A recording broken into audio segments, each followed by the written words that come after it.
Bonjour à tous, dans cette vidéo nous allons poursuivre les exercices de NSI première sur Ripple. On attaque la partie 4, les boucles avec for.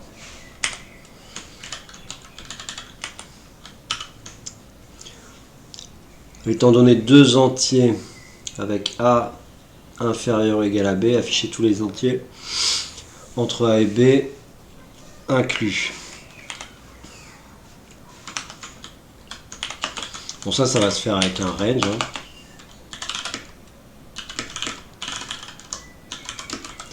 Donc le range de A jusque B, il ne contient pas l'entier B. Donc il faut aller jusque B plus 1. 1, il veut le print sur une ligne. Okay.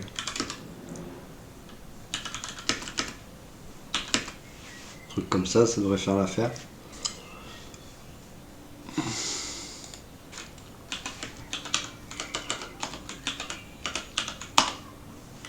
Bien joué.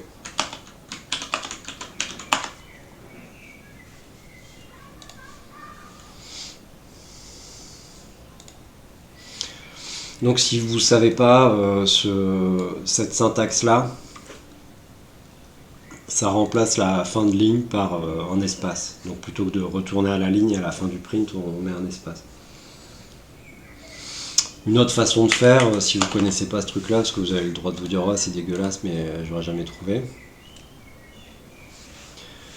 Voilà. Vous pouvez créer une chaîne de caractères, string.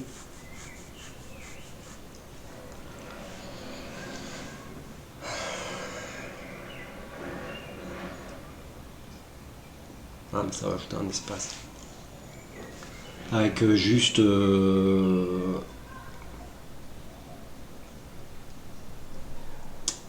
si vous savez pas faire ça, bon. Avec juste... A dedans. Voilà.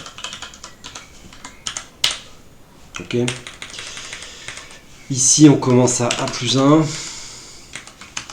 Et vous faites S égale S plus str B. X, pardon. Plus un espace entre les deux. Puis à la fin, vous print S.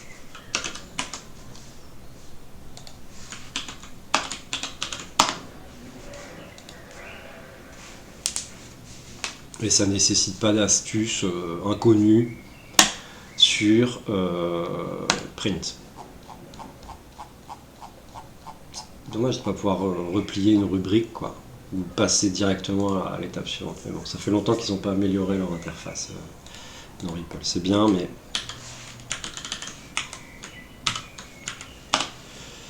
Alors, étant donné deux entiers A et B, afficher tous les nombres compris. Voilà, bon. Oh, ouais. Ouais.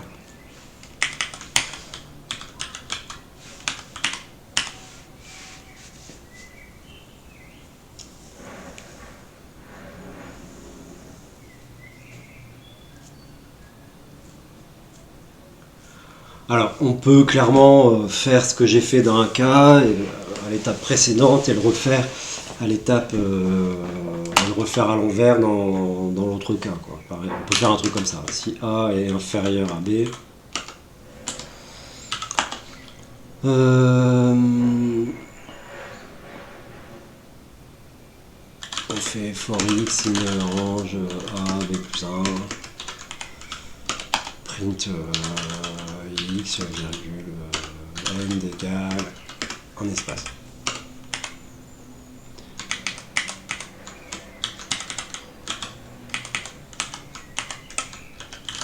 Sinon,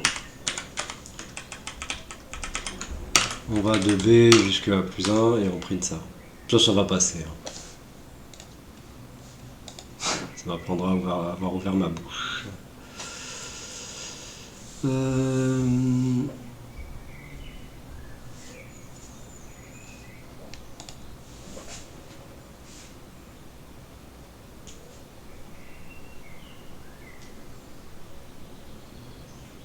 Ouais, moi j'ai quoi?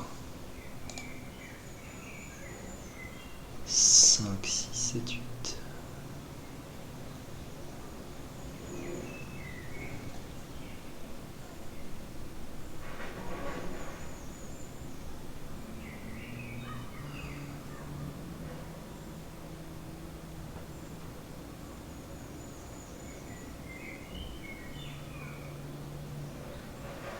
Ah ouais, ok.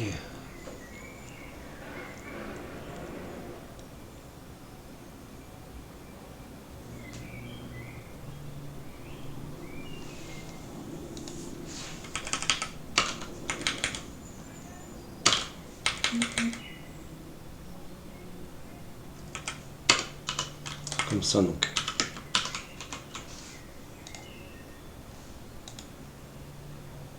Non, non, c'est une virgule.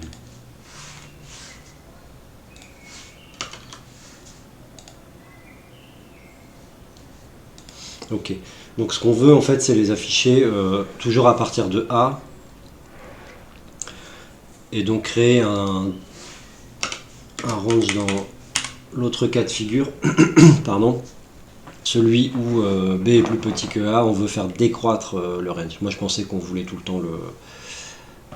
ouais non, moi j'affichais tout le temps par ordre croissant, ça allait pas ce que j'avais fait.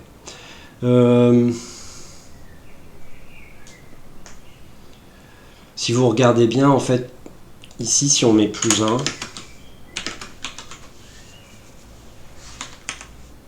si on met 1, ouais, voilà. C'est quasiment la même syntaxe, à part le signe du nombre qui est là. Et ça, on peut le calculer en fait. On peut déterminer le signe entre les deux. Ça va donner une présentation un peu plus élégante, je trouve.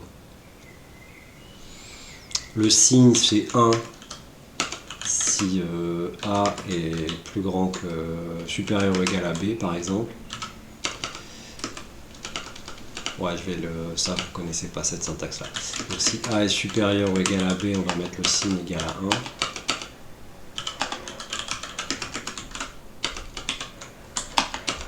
Sinon, le signe égale moins 1.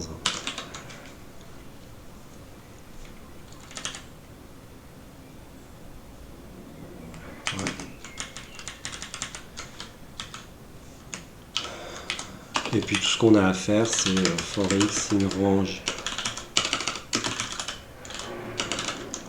A, B plus signe, signe, print x, n égale un espace.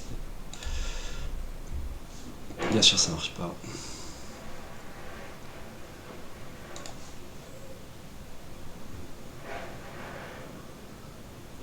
Ah, c'est si elle est inférieure. Voilà.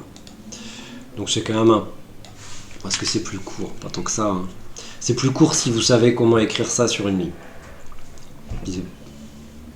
Je me l'interdis, mais bon, c'est pas comme ça que je l'aurais écrit. Dans ce cas-là, ça fait 3 lignes la question. Bon voilà, ça c'était un petit exercice sur les ranges. Il fallait faire attention à l'énoncé quand même. 3, 4. For. Série 2. Ah, je l'ai pas... J'ai pas fini avec ça? Ah non, je l'avais pas soumis apparemment. Ok. Tant pour moi. Poup, poup, poup. Il y en avait hein, sur les... For, somme de 10 nombres sont donnés en entier. Bon, les lire et afficher leurs valeurs. Utiliser aussi peu de variables que possible. Ouais, ok. Les lire et afficher leurs valeurs.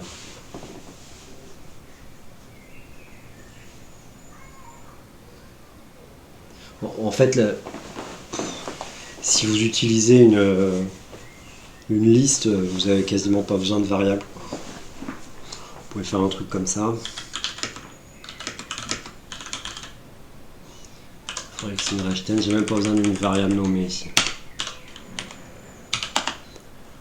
peux créer juste un tableau.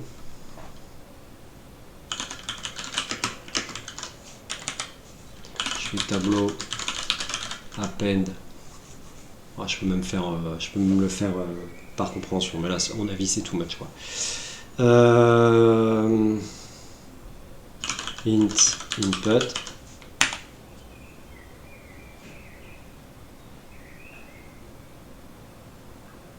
Voilà. Et puis for x in tableau print x. Voilà. Donc j'ai une deuxième variable anonyme, 3 variables.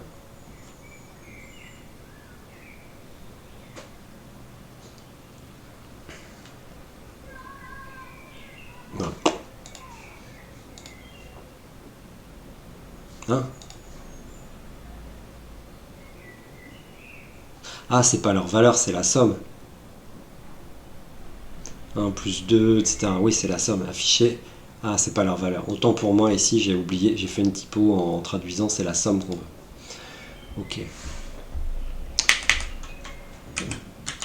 Donc, s égale 0. Je vais éviter, sinon je fais somme. Hein. Print, si on fait ça, c'est fini. Ok. Donc on fait s égale 0. S égale s plus x. Et ce qu'on affiche à la fin, c'est s. Voilà, donc là j'ai utilisé une variable de plus pour la somme. Mais à nouveau, il y a moyen de faire ça beaucoup plus court. Si vous voulez rigoler, il y a moyen de faire ça comme ça. Vous pouvez dire tableau, c'est int input for ça une range 10. Et puis print sum tableau. On va rigoler un coup, voir si ça passe ça. Voilà, ça se fait en 2 lignes. Bon, je vais pas laisser ça pour la postérité parce que c'est pas malin de donner une solution comme ça que les élèves ne comprendraient pas. On va donner une solution simple. Désolé de faire perdre du temps, mais apprendre à programmer, c'est aussi ça. C'est aussi savoir que vous pouvez trouver des solutions élégantes et courtes à des problèmes pas forcément très difficiles. Voilà. Alors, n nombres sont donnés en entier. Pardon, les lire et afficher leur somme. Cette fois, ce qu'on a au départ, c'est n le nombre de nombres. Et après, on va refaire exactement pareil. Ok ? Donc, on a n nombres en entier, donc le nombre de saisie. Ensuite, on fait une boucle avec n. Et puis, on va cumuler directement la somme. Hein. Voilà. Je fais s égale 0. Voilà. Sur une seule boucle. Voilà. Et c'est ce qu'on pouvait faire à l'étape d'avant aussi. Je me suis dit, on va essayer de faire vraiment le truc le plus simple qui soit. Donc là, on a une seule boucle.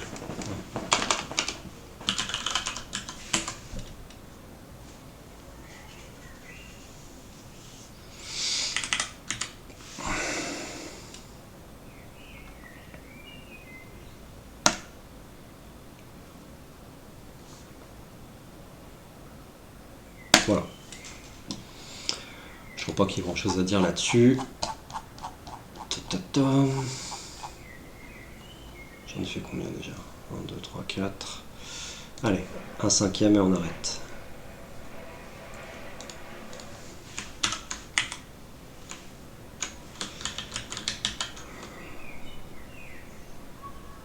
La somme des cubes. Ok.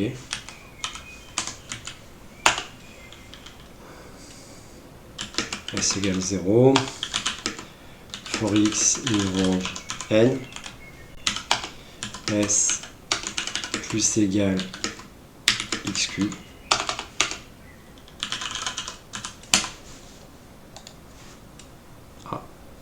Ah. Ouais. Parce que moi, si je mets range n, ça prend pas la dernière valeur. Bon, je peux le retoucher, c'est bizarre. Et voilà, j'avais dit qu'on s'arrêtait là, ça va être le cas. On fait la fin de cette vidéo ici. Je vous souhaite à tous une bonne fin de journée.